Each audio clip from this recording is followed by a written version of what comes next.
Imagine this, you're sitting across from your grandma, the one who taught you how to bake her famous apple pie, whose laughter used to fill every family gathering.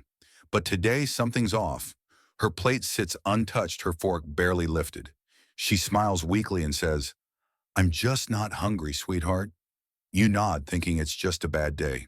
But what if it's more than that? What if the person you love most is quietly slipping away and you're missing the signs? Aging is a journey we all face, but sometimes the body whispers warnings, subtle, easy to miss changes that carry a profound truth. Today, we're diving into 5 subtle signs an elderly person may be in their final year. Don't overlook these warnings. These aren't loud alarms or dramatic shifts. They're quiet, almost invisible clues that could mean your loved one is nearing the end of their journey. By the end of this video, you'll know exactly what to look for and how to make every moment with them count. I'm sharing these insights not just from research, but from my own heart. Watching my own family navigate these moments taught me how precious time is. Stay with me until the end, because missing these signs could mean missing your chance to show them love in their final days.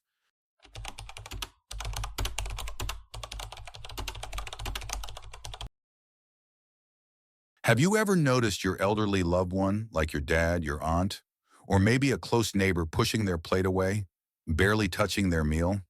At first, it seems like no big deal. Maybe they're not in the mood or they ate earlier. But then it happens again and again.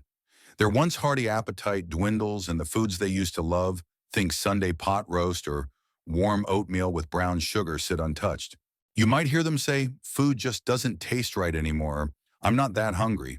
It's tempting to shrug it off as a quirk of aging, but this subtle shift could be a powerful signal that their body is preparing for its final chapter. This isn't just about skipping a meal or two. A consistent drop in appetite is one of the most overlooked signs that an elderly person may be in their final year. Research from hospice caregivers and geriatric studies shows that as the body nears the end of life, it needs less fuel. The digestive system slows, absorbing nutrients less efficiently. Hormones that trigger hunger fade, and the body's energy demands shrink. But it's not just physical. There's an emotional layer here that's easy to miss. When someone starts losing interest in food, it can mean they're also letting go of their attachment to the future. They stop planning for the next meal, the next holiday, the next anything. It's as if their body and soul are quietly saying, "I've had enough." I saw this with my own grandpa a few years back. He was the guy who'd never turned down a slice of pizza, always sneaking an extra helping at family dinners. But in his last year, things changed. He'd pick at his food, leaving half his plate full. We thought he was just being stubborn. Maybe his taste buds were off. We'd coax him, saying, "Come on, Pop, just one more bite." But looking back, I wish we'd understood what was happening. His body was slowing down and food wasn't the priority anymore. That realization hit me hard. It wasn't about the pizza. It was about his body preparing to let go. What makes this sign so tricky is how gradual it is. It's not like they stop eating overnight. It starts small, skipping breakfast, nibbling at lunch, or saying they're full after a few bites.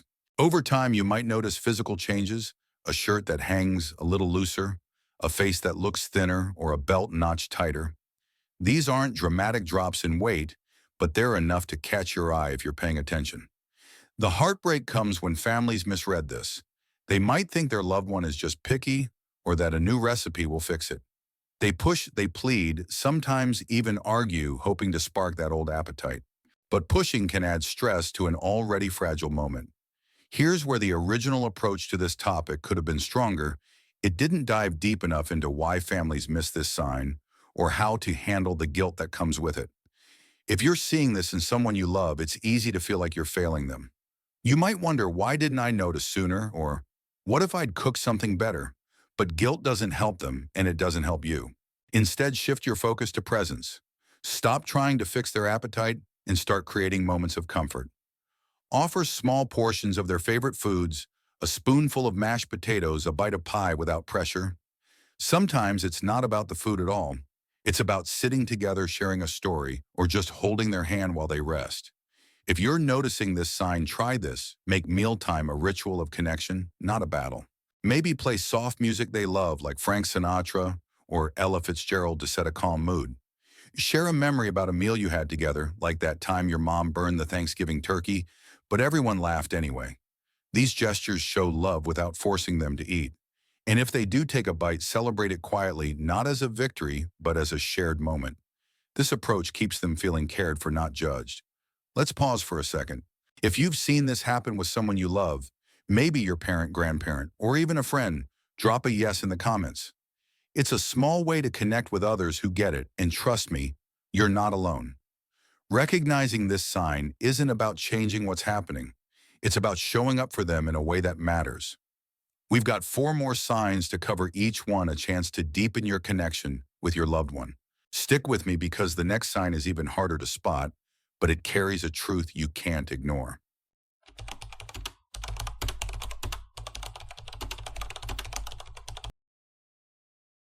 Picture this. You walk into your mom's living room, expecting her usual warm welcome, those long chats about your day, her stories about the old neighborhood, or even her playful teasing about your new haircut. But today she's just sitting there staring out the window, her voice soft and distant. When you ask how she's doing, she gives a faint smile and a short, "Oh, I'm fine."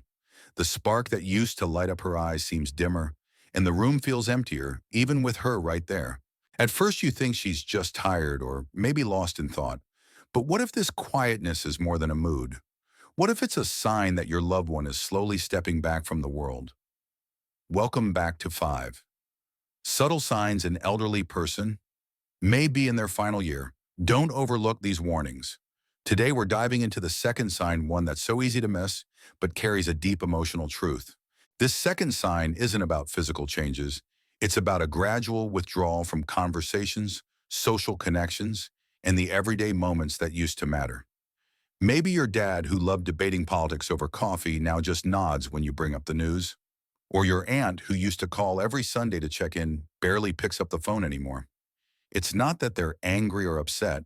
It's as if they're fading into the background, their presence softer, their words fewer. This shift can feel like they're pulling away, and it's tempting to take it personally. But this withdrawal is often a subtle signal that an elderly person may be in their final year, and understanding it can help you show up for them in a way that truly matters. Research from psychologists and end-of-life caregivers shows that as people near the end of their journey, their energy for social engagement often fades. It's not a conscious choice, it's an instinctive process. The mind and body start focusing inward, preparing for what's next. This might look like shorter responses in conversations, less interest in family events, or even sitting silently during gatherings they once loved. I saw this with my great-uncle Joe, who was the life of every family barbecue, always telling stories about his days as a firefighter. In his last year, though, he started sitting off to the side, listening, but not joining in. We thought he was just feeling under the weather, but looking back, it was his way of slowly letting go. That realization still tugs at my heart because we didn't know how to meet him in that quiet space. What makes this sign so hard to spot is how subtle it starts. It's not like they shut down overnight. Maybe they stop asking about your kids' soccer games or skip the neighborhood book club they used to run. Their answers get shorter. "Yeah, that's nice," instead of a full story. Over time, you might notice they're physically there, but mentally somewhere else, their eyes drifting to a far-off place. Hospice nurses call this a social retreat, and it's a natural part of the body's preparation for the end. The person isn't losing interest in you. They're just conserving energy, reflecting on their life, and sometimes without saying it, starting to say goodbye. The original content touched on this idea, but it didn't dig into the emotional weight for families or offer enough practical ways to respond. When you see a loved one withdraw, it's easy to feel hurt, like they don't care anymore. You might wonder, why doesn't mom want to talk like she used to? Or did I do something wrong? Those feelings can lead to pushing them to engage, inviting them to events, urging them to cheer up. But forcing interaction can make them feel pressured, not loved. Instead, the key is to meet them where they are, honoring their need for quiet while still showing you're there. So what can you do if you notice this in someone you love? First, let go of the urge to fix their silence. Instead of filling the space with chatter, try sitting with them in stillness. Maybe hold their hand or share a gentle smile. You could say something simple like, "I'm just happy to be here with you." Small gestures go a long way. Play their favorite music, like Nat King Cole or Patsy Cline, or pull out an old photo album and reminisce about a summer road trip. These moments don't require them to talk, but let them feel connected. I remember sitting with Uncle Joe one afternoon just watching the birds outside his window.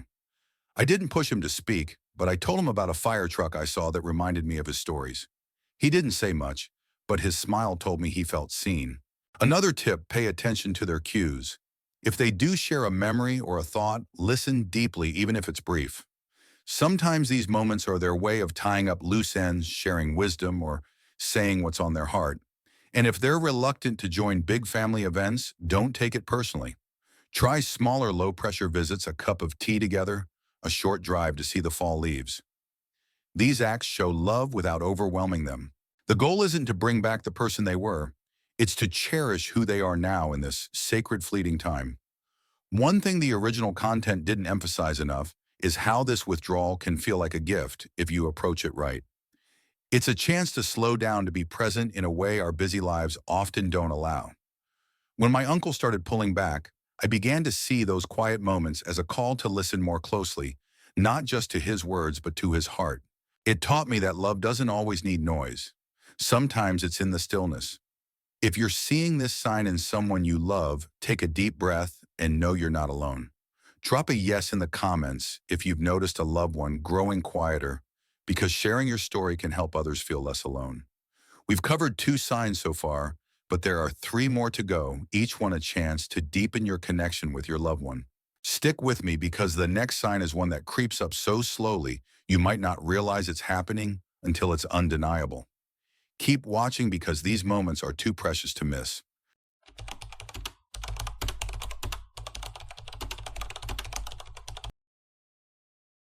Imagine walking into your dad's house expecting to find him in his usual routine, maybe tinkering in the garage or flipping through the morning paper with a cup of coffee. But instead, he's dozing in his recliner, the newspaper untouched, his coffee gone cold. You nudge him gently, and he stirs, offering a tired smile and a mumbled, "Just resting my eyes." At first, you chalk it up to a long night or the natural slowdown of age. But then you notice it happening: more naps, stretching longer energy, fading faster, and a heaviness that seems to settle over him. What if this isn't just tiredness? What if it's a deeper sign that your loved one's body is quietly preparing to let go? Welcome back to 5 Subtle Signs an Elderly Person, maybe in their final year. Don't overlook these warnings. Today we're exploring the third sign, one that creeps in so slowly it's easy to dismiss, but carries a truth that can change how you show up for someone you love. This third sign is a noticeable shift in energy levels, a growing weariness that goes beyond feeling a bit tired. It's not just about sleeping more. It's a fundamental change in how your loved one moves through their day. Maybe your grandma, who used to bustle around her kitchen baking cookies for the grandkids, now struggles to get out of bed before noon. Or your uncle, who loved his daily walks around the block, now opts to stay in, saying, "I'll go tomorrow." You might notice them dozing off during conversations, their eyelids heavy, even in the middle of a family barbecue. At first, it feels like they just need a good night's sleep or a boost of fresh air. But this kind of exhaustion is different. It's a signal that their body is conserving energy, redirecting its focus as it nears the end of life. Hospice nurses and geriatric specialists often see this pattern in people approaching their final year. The body, sensing it no longer needs to sustain itself for the long haul, starts to prioritize rest over activity. Metabolism slows, muscles weaken, and even simple tasks like walking to the mailbox or folding laundry become draining. I saw this with my neighbor, Miss Clara, who was like a second mom to me growing up. She was always out tending her roses, waving to everyone on the street. But in her last year, she started napping more, her garden tools gathering dust. We'd find her asleep in her porch swing, even on sunny afternoons. We thought she was just slowing down with age, but looking back, her body was telling us something deeper. That memory still lingers because I wish we'd known how to cherish those quiet moments instead of urging her to stay active. What makes this sign so sneaky is how it blends into the everyday. It's not like they're bedridden right away. It starts with small changes, sleeping in later, skipping their morning routine, or needing a nap after a short outing. Over time, you might notice their movements are slower, shuffling instead of striding, pausing to catch their breath after climbing a few stairs. Their days become punctuated by rest, and even when they're awake, they seem less present, as if part of them is already drifting away. The original content mentioned this shift, but didn't dive deep enough into how families misinterpret it or how to embrace it without guilt. Too often we see this weariness as a problem to solve, not a natural part of their journey. Here's where families often stumble. They assume their loved one just needs more exercise, a better diet, or a new hobby to perk up. You might say, "Come on, Dad, let's go for a walk. It'll do you good," or push them to join a senior center. But pushing can make them feel like they're failing you, when really their body is doing what it's meant to. This weariness isn't laziness or depression. It's their body's way of slowing down, preparing for a transition we can't fully understand.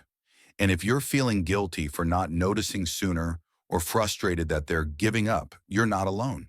Those feelings are normal, but they don't change what your loved one needs most: your presence, not your solutions. So what can you do if you see this in someone you love? First, let go of the urge to fix their tiredness. Instead of pushing them to stay awake or be more active, create moments of comfort in their waking hours. Sit with them during their alert moments, even if it's just for a few minutes.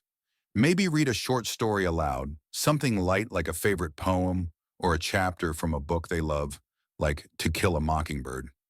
If they enjoy TV, watch an old show together like I Love Lucy and laugh at the familiar jokes. These small acts don't demand energy, but show you're there. I remember sitting with Miss Clara one evening, just talking about her roses while she rested. I didn't push her to get up. I just let her share what she could. Those moments felt like gifts looking back. Another tip: adjust your expectations. If they're sleeping through a time you plan to visit, don't take it personally.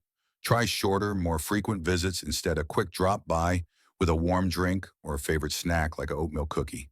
And pay attention to their rhythm.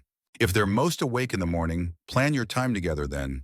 You can also make their space more comforting, add a soft blanket to their chair, or open a window to let in fresh air.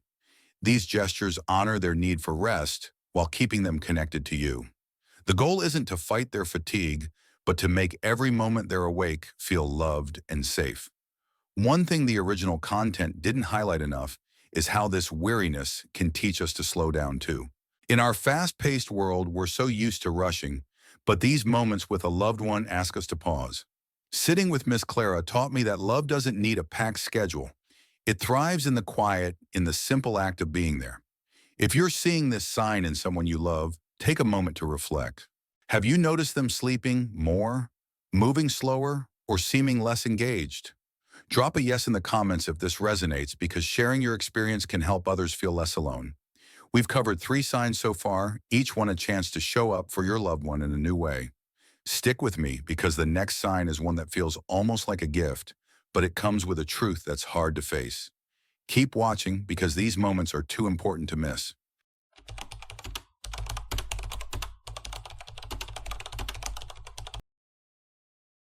Imagine sitting with your grandpa, the man who spent years worrying about everything: bills, the weather, whether you'd call him back soon enough. But today, something's different. His usual furrowed brow is smooth, his voice softer, almost serene. He looks at you with a calm you haven't seen before and says, "You know I've had a good run. I'm grateful for it all." He shares a story about his first job at the hardware store, chuckling at details you've never heard. At first, it feels like a precious moment, a glimpse of the man he's always been. But what if this newfound peace isn't just a good day? What if it's a sign that your loved one is preparing to let go? Welcome back to 5. Subtle signs an elderly person may be in their final year. Don't overlook these warnings. Today we're diving into the 4th sign, one that's as beautiful as it is heartbreaking, and it's one you need to recognize to truly honor their journey. This 4th sign is a sudden emotional clarity, a deep sense of peace, reflection, or openness that feels almost out of character. Maybe your mom, who always carried the weight of old regrets, starts speaking with gratitude instead of sorrow. Or your neighbor, who rarely opened up, begins sharing memories of her childhood with a quiet smile. It's not just a mood shift. It's as if they've let go of life's burdens, embracing a calm that feels both comforting and unsettling. Hospice caregivers and end-of-life researchers often see this in people nearing their final year. The mind and spirit, sensing the end is near, seem to release past worries, making room for acceptance and closure. This isn't about weakness, it's a profound strength, a moment when your loved one is more present, more connected to their life story than ever before. I saw this with my Aunt Louise, who was always a worrier, fretting over every family decision. In her last year, though, she changed. One afternoon, we were sipping tea on her porch, and she started talking about her teenage years dancing at the local soda shop, sneaking out to watch the stars. Her voice was steady, her eyes bright with memories. She said, "I've made mistakes, but I wouldn't change a thing." At the time, I thought she was just feeling nostalgic. But looking back, I realized she was making peace with her life, tying up loose ends in her heart. That moment still feels like a gift, but I wish I'd listened more closely, letting her share without brushing it off as just a story. What makes this sign so unique is how it contrasts with the others. Unlike fading appetite or growing tiredness, this feels like a return to vitality and emotional awakening. You might notice your loved one speaking with unusual clarity, offering wisdom that makes you pause. They might call an old friend to mend a rift or apologize for something long forgotten. Some even say things that chill you, like "I'm ready when my time comes" or "I've got no regrets left." It's tempting to dismiss these words to say, "Oh, don't talk like that. You've got years left." But those words are a window into their soul, a sign they're preparing for what's next. The original content touched on this, but didn't explore the challenge of accepting these moments or how to respond without fear. Too often we shy away from their truth, afraid to face what it means. Here's where families often struggle. These moments can feel so hopeful that you mistake them for recovery. You might think, maybe they're feeling better, or this is the old them coming back. But this peace is often fleeting, a brief clarity before the journey's end. It's also easy to feel uneasy, unsure how to respond when they talk about being ready. You might change the subject or reassure them, but that can shut down their need to share. Instead, the most loving thing you can do is listen, really listen. Let them speak their truth, whether it's a memory, a lesson, or a quiet acceptance. These moments are their way of saying goodbye, of leaving you with pieces of their heart. So what can you do if you see this in someone you love? First, create space for their reflections. If they start sharing a story, don't rush them or fill the silence. Ask gentle questions like, "What was that dance hall like?" Or "What made you love that job?" These prompts show you're engaged without pushing. You could also share your own memories of them. Maybe how your grandpa's hardware store stories inspired you to fix your own bookshelf. These exchanges build a bridge between you, making them feel seen. I remember asking Aunt Louise about her soda shop days, and her eyes lit up as she described the jukebox. That conversation felt like we were meeting on sacred ground, even if I didn't realize it then. Another tip: honor their need for closure. If they want to call a distant relative or write a letter, help make it happen. Grab the phone, find a pen. If they express gratitude or forgiveness, receive it fully, even if it's emotional. And if they say something about being ready, don't dismiss it. You might say, "I'm so glad you feel at peace. I love you so much." These words validate their feelings without fear. You can also keep these moments alive, maybe jot down their stories in a notebook or record a short audio of them talking. These become treasures later, a way to hold on to their wisdom. The original content didn't emphasize how this sign can feel like a call to action for families. It's not just about noticing the peace, it's about leaning into it, letting it guide how you spend your time together. With Aunt Louise, I learned that these moments are fleeting, but they're also powerful. They're a chance to connect on a deeper level, to hear the stories that shape them, and to say the things you've always meant to. If you're seeing this sign in someone you love, take a deep breath and embrace it. Have you noticed a loved one suddenly seem more at peace, more reflective? Drop a yes in the comments if this resonates, because sharing these experiences helps us all feel connected. We've covered 4 signs now, each one a chance to show love in a new way. Stick with me, because the final sign is the most mysterious and the most urgent. It's a moment you won't want to miss, so keep watching.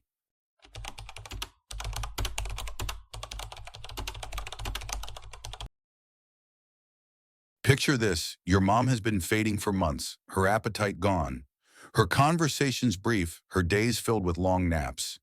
You're bracing for the worst, but then out of nowhere, she wakes up one morning with a light in her eyes you haven't seen in ages.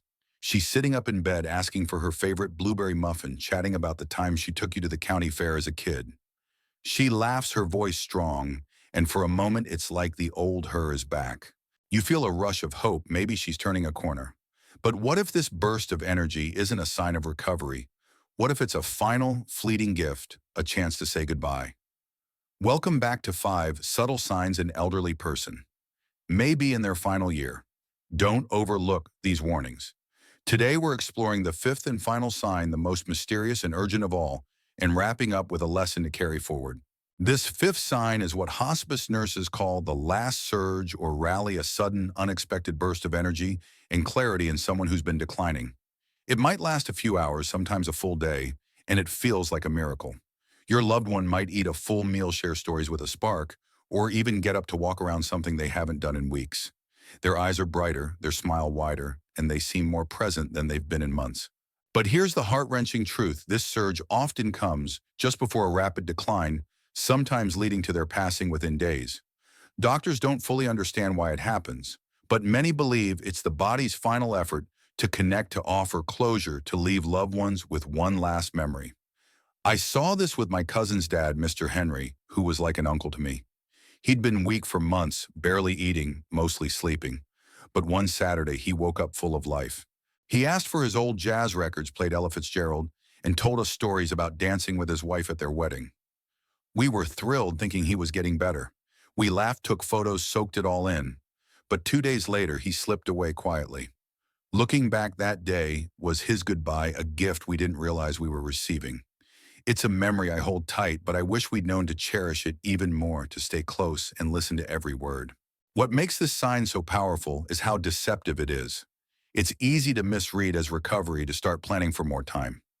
You might think maybe the doctors were wrong or she's going to pull through, but the surge is rarely a turning point. It's a farewell. The original content mentioned this, but didn't dive deep enough into how to seize this moment or handle the emotional whiplash when it ends. Families often feel confused, then devastated when the decline follows. The key is to recognize this surge for what it is, a precious window to connect, to say what matters, to hold them close. Missing it means missing a chance to make their final moments meaningful. So what can you do if you see this in someone you love? First, don't wait. Drop everything and be there. If they want to talk, listen with your whole heart, whether they're sharing a memory, giving advice, or just joking about old times. If they ask for something specific, like a favorite song, or a drive to see the lake, make it happen if you can. I remember Mr. Henry asking for a glass of iced tea that day. It seemed small, but bringing it to him, watching him sip it with a grin, felt like love in action. You can also share your feelings. Tell them you love them, thank them for what they've meant to you. Simple words like, "You've made my life better," can mean the world. Another tip: capture the moment, but gently. Take a photo or a short video if it feels right, but don't let recording distract you from being present. And involve others, call family members to join, even if it's just for a quick visit. These moments are fleeting, so treat them like gold. If the surge passes and the decline begins, don't feel cheated. Instead, hold on to the gift of that time, knowing you were there when it mattered most. The surge isn't about length, it's about love. Now let's bring all 5 signs together: a fading appetite, a quiet withdrawal from connection, growing weariness, a sudden peace, and this final surge. Each one is a whisper from the body, a chance to show up differently. Watching someone you love go through these changes is never easy, but knowing what to look for gives you power to be present, to listen to, make every moment count. Don't try to stop the inevitable. Instead, focus on small acts of love, sharing a meal, sitting in silence, reading a story, or holding their hand during a surge. These acts don't change the outcome, but they change the journey for them and for you. The greatest gift you can give someone nearing the end is your presence. Time is the one thing we can't get back, so spend it wisely, not chasing what was, but cherishing what is. Every smile, every story, every quiet moment is a chance to say, you are loved and you are not alone. Let that guide you, not just now, but in every relationship you hold dear. If any of these signs resonated with you, drop a yes in the comments. Your story might comfort someone else walking this path. And if this video helped you understand your loved one's journey, please give it a thumbs up, subscribe, and hit the notification bell so you don't miss more insights on aging, health, and making every moment count. Thank you for watching. Stay present, stay loving, and cherish the time you have with those who matter most.